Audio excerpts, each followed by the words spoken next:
నమస్తే. బండ్లగూడలో ఒక ఇన్సిడెంట్ జరిగింది. ఒక వ్యక్తి ప్రేమించిన అమ్మాయిని చంపేసి అతను కూడా చనిపోవడం జరిగింది. అసలు ఈ సంఘటన పైన మీరు ఏమనుకుంటున్నారు?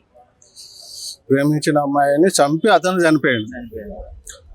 ఓకే, ఇది ఒక అందుకు చెప్పుకోవాలంటే గ్రేట్. ఇప్పుడు ఈ రోజుల్లో అమ్మాయిని చంపుతున్నారు. ప్రేమించిన అమ్మాయి అతన్ని ఇష్టపడకపోతే కానీ ఏదో ప్రాబ్లం వల్ల ఇష్టం లేక మధ్యలో గిట్టం వల్ల ఇద్దరు వేరు వేరు అయిపోయినప్పుడు కోపంతో అమ్మాయిని చంపుతున్నారు.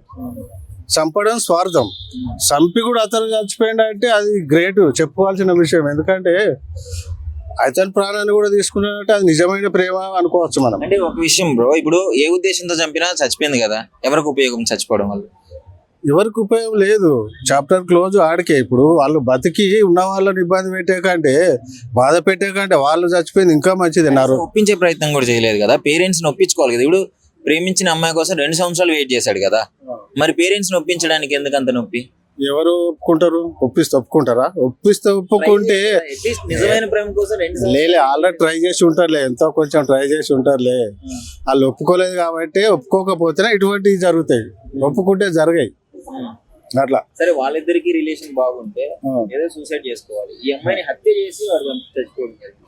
అదే చంపితే స్వార్థం అవుతుంది. సచ్చి అతను కూడా ప్రాణాన్ని తీసుకోవడం గ్రేట్. అది నీ ప్రాణాన్ని నువ్వు ఉట్టిగా తీసుకుంటావా? తీసుకోవు కదా. మరి దానికి ఎంత ఇది ఉండాలి దానికి. సరే, వాడే చచ్చిపోవచ్చు కదా, అమ్మాయిని ఎందుకు చంపడం? ఇప్పుడు కలిసి బతకలేనప్పుడు అబ్బాయి చచ్చిపోతే అయిపోతుంది కదా. అట్లా ఉండేలే. అట్లా చచ్చిపోతే మళ్ళీ అది పిరికితనం అవుతుంది.